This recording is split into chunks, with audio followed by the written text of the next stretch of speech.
तो जो supreme court से भी बातों को छुपा सकते हैं, सैनिकों को जुमले के तहत उनकी जो हक अदायगी है वो नहीं कर सकते हैं, तो ऐसी सरकार से हमें नाउम्मीद हम हो रहे हैं।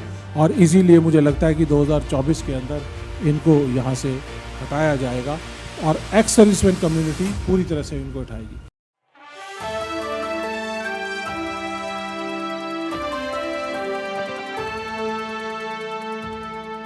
कि 2015 में एक रेड्डी कमीशन बनाया गया इस वन रैंक वन पेंशन के लिए, लेकिन हुआ क्या, वो रेड्डी कमीशन को जो है उसका कार्यकाल बढ़ाते चले गए, उसकी रिपोर्ट को इन्होंने साझा नहीं किया।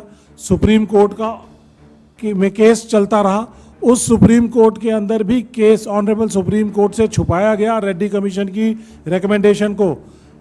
सरकार ने जो ऑर्डर किया था कि 5 साल बाद इक्वलाइजेशन होगी, लेकिन रेड्डी कमीशन की रिपोर्ट कहती है कि 3 साल के बाद इसकी इक्वलाइजेशन होनी चाहिए।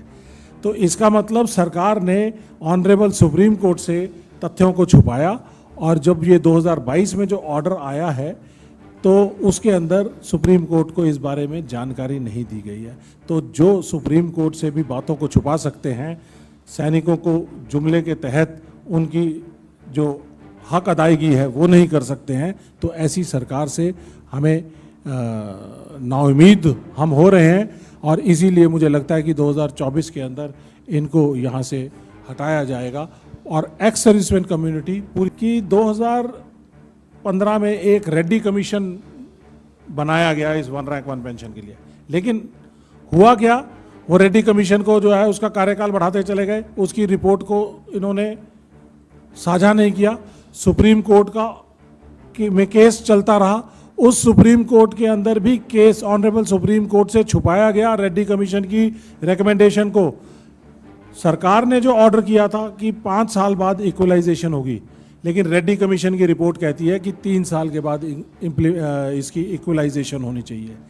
तो इसका मतलब सरकार ने ऑनरेबल सुप्रीम कोर्ट से तथ्यों को छुपाया, और जब ये 2022 में जो ऑर्डर आया है तो उसके अंदर सुप्रीम कोर्ट को इस बारे में जानकारी नहीं दी गई है।